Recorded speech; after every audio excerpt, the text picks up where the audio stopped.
వారిని అందరూ వ్యక్తిగతంగా కలిసి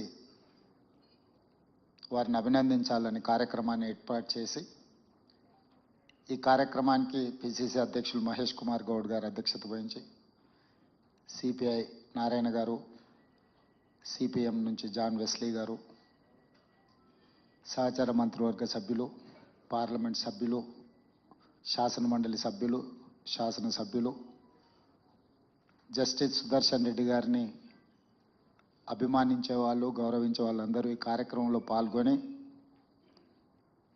అందరూ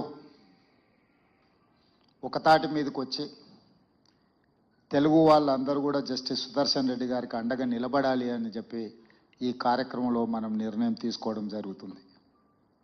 ప్రధానంగా జాతీయ రాజకీయాలలో నీలం సంజీవరెడ్డి గారు, పివి నరసింహారావు గారు, ఎన్టీ రామారావు గారు, జైపాల్ రెడ్డి గారు, వెంకయ్య నాయుడు గారు వివిధ సందర్భాలలో వివిధ హోదాలలో జాతీయ రాజకీయాలలో క్రియాశీలక పాత్ర పోషించారు. ఈరోజు జాతీయ స్థాయిలో తెలుగు వాళ్ళ మనుగడ ఉనికి ప్రమాదకరంగా మారిన సందర్భంలో ఇండియా కూటమి రాజ్యాంగ నిపుణుడు, న్యాయ కోవిదుడు జస్టిస్ సుదర్శన్ రెడ్డి గారిని పార్టీలకు రాజకీయాలకు అతీతంగా ఉపరాష్ట్రపతి అభ్యర్థిగా ప్రకటించడం జరిగింది. ఇండియా కూటమి యొక్క ఆలోచనను జస్టిస్ సుదర్శన్ రెడ్డి గారు గౌరవించి ఈరోజు ఎన్నికల బరిలో దిగడం జరిగింది. వారు ఎన్నికల బరిలో రావడంతో ఎన్డీఏ కూటమికి జాతీయ స్థాయిలో ఒక బలమైన ఛాలెంజ్ను విసరగలిగినాం. ఈరోజు ఎన్నికలు జరుగుతున్నది. రాజ్యాంగాన్ని మార్చాలని, రిజర్వేషన్లను రద్దు చేయాలని ఎన్డీఏ కూటమి ప్రయత్నం చేస్తుంటే రాజ్యాంగాన్ని పరిరక్షించాలి, పేదలకు రిజర్వేషన్లను పెంచాలి, ప్రజాస్వామ్యాన్ని కాపాడాలి అనే కూటమి ఇంకొక వైపున ఈ ఎన్నికల బరిలో నిలబడ్డారు. మొన్న ఉపరాష్ట్రపతి గారి రాజీనామా అందరికీ ఆశ్చర్యకరం. వారి రాజీనామాకు గల ఒత్తిడి, కేంద్ర ప్రభుత్వం యొక్క వైఖరి దేశ ప్రజలందరూ గమనిస్తున్నారు. ఇలాంటి సందర్భంలో ఉపరాష్ట్రపతి ఎన్నికలకు అత్యంత ప్రాధాన్యత ఏర్పడ్డది. ఈరోజు జరుగుతున్న ఎన్నికల్లో ఒకే ఒక ఎజెండా, రాజ్యాంగాన్ని మార్చి రిజర్వేషన్లను రద్దు చేయాలనే ఎజెండాతో ఎన్డీఏ అభ్యర్థిని ముందులు పెడితే రాజ్యాంగాన్ని పరిరక్షించడమే కాదు, రిజర్వేషన్లను పెంచాలి, ప్రజాస్వామ్యాన్ని కాపాడాలి అని చెప్పి ఇండియా కూటమి ఈరోజు జస్టిస్ సుదర్శన్ రెడ్డి గారిని ఈ ఎన్నికల బరిలో దించిండ్రు. కొంతమంది మిత్రులు కొన్ని అంశాలు ప్రస్తావిస్తున్నారు. జస్టిస్ సుదర్శన్ రెడ్డి గారు నక్సలైట్లను, జాతీయ స్థాయి నాయకత్వం మాట్లాడుతుంది, ఇక్కడ ఉన్న వాళ్ళు చిన్న చిన్న కారణాలు ఎత్తుకుతున్నారు. నేను ఒకే సూచన చేస్తున్నా, ఎన్నికలు, రాజకీయాలు, వివాదాలు మనం ఎప్పుడైనా మాట్లాడుకోవచ్చు. మన తెలుగువాడు, మనవాడు, రాజ్యాంగ నిపుణుడికి ఒక అవకాశం వచ్చింది.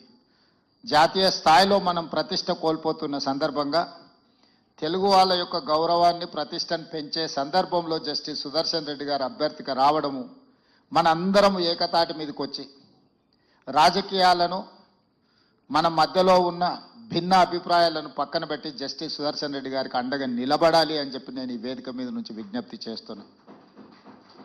ప్రధానంగా చంద్రబాబు నాయుడు గారు, పవన్ కళ్యాణ్ గారు, వైఎస్ జగన్మోహన్ రెడ్డి గారు, చంద్రశేఖరరావు గారు, అసదుద్దీన్ ఓవైసీ గారు, వీళ్ళందరికీ పార్టీ నాయకులకు విజ్ఞప్తి చేయడమే కాకుండా 42 మంది లోక్సభ సభ్యులు, 18 మంది రాజ్యసభ సభ్యులకు కూడా వ్యక్తిగతంగా నేను విజ్ఞప్తి చేస్తున్నా, మీరందరూ ఆత్మ ప్రబోధానుసారము ఓటేయండి.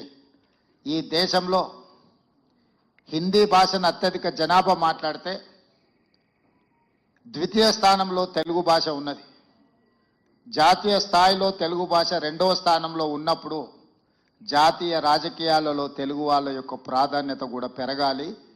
దానికి జస్టిస్ సుదర్శన్ రెడ్డి గారు ఉపరాష్ట్రపతిగా ఎన్నికైతే మన ప్రతిష్ట, మన గౌరవము ఢిల్లీ స్థాయిలో పెరుగుతుంది. కాబట్టి రాజకీయాలకు అతీతంగా ఇప్పుడు దేశంలో జరుగుతున్న పరిణామాలు, ఒకవైపు 18 సంవత్సరాల యువకులకే ఓటు హక్కు ఇచ్చిన రాజీవ్ గాంధీ ఆలోచన విధానం ఒకవైపు ఉంటే, అసలు మాకు వ్యతిరేకంగా ఓట్లు వేస్తారంటే ఆ ఓట్ల చోరీకి పాల్పడతామని ఓట్ చోరీ కార్యక్రమంతో ఎన్నికల్లో నెగ్గాలని ఇంకొక వైపు నుంచి ప్రయత్నం చేస్తున్నారు. ఇట్లాంటి కీలకమైన సందర్భంలో ఉపరాష్ట్రపతిగా పెద్దల సభను నడిపించే బాధ్యత అక్కడ కుర్చీలో కూర్చున్న వాళ్ళ మీద ఉంటుంది. ఈరోజు ఓటును కాపాడాలన్నా, ప్రజాస్వామ్యం పరిరక్షించబడాలి అని అంటే ఆ కుర్చీలో గౌరవప్రదమైన వ్యక్తులు డాక్టర్ బాబాసాహెబ్ అంబేద్కర్ గారి పట్ల సంపూర్ణమైన విశ్వాసం ఉన్న వాళ్ళ ఆ కుర్చీలో ఉంటే ఈరోజు పేద ప్రజలకి దేశంలో న్యాయం జరుగుతుంది. అందుకు 100% జస్టిస్ సుదర్శన్ రెడ్డి గారు సరైన వ్యక్తి. వారికి ఉన్న విశేషమైన అనుభవం, సుదీర్ఘంగా నాకు తెలిసి 53 సంవత్సరాలు వారు ఈ రాజ్యాంగం పట్ల, న్యాయం పట్ల న్యాయవాదిగా, జస్టిస్గా, లోకాయుక్త చైర్మన్గా వివిధ హోదాలలో వారు ఎక్కడున్నా కూడా రాజ్యాంగం యొక్క స్ఫూర్తిని తప్పకుండా వారు పనిచేసినారు. ఈరోజు వారిని గెలిపించాల్సిందిగా మీ అందరికీ వేదిక మీద నుంచి, ముఖ్యంగా తెలుగు రాష్ట్రాలలో ఉన్న రాజకీయ పార్టీల అధ్యక్షులకు, పార్టీలకు, పార్లమెంట్ సభ్యులకు నేను ప్రత్యేకంగా విజ్ఞప్తి చేస్తున్నా. आज पत्रकार मित्रों, तेलंगाना हैदराबाद शहर में जस्टिस सुदर्शन रेड्डी को बधाई देने के लिए बहुत सारे लोग यहां पर हाजिर हुए। सीपीआई, सीपीएम, मेरे साथी मंत्री लोग,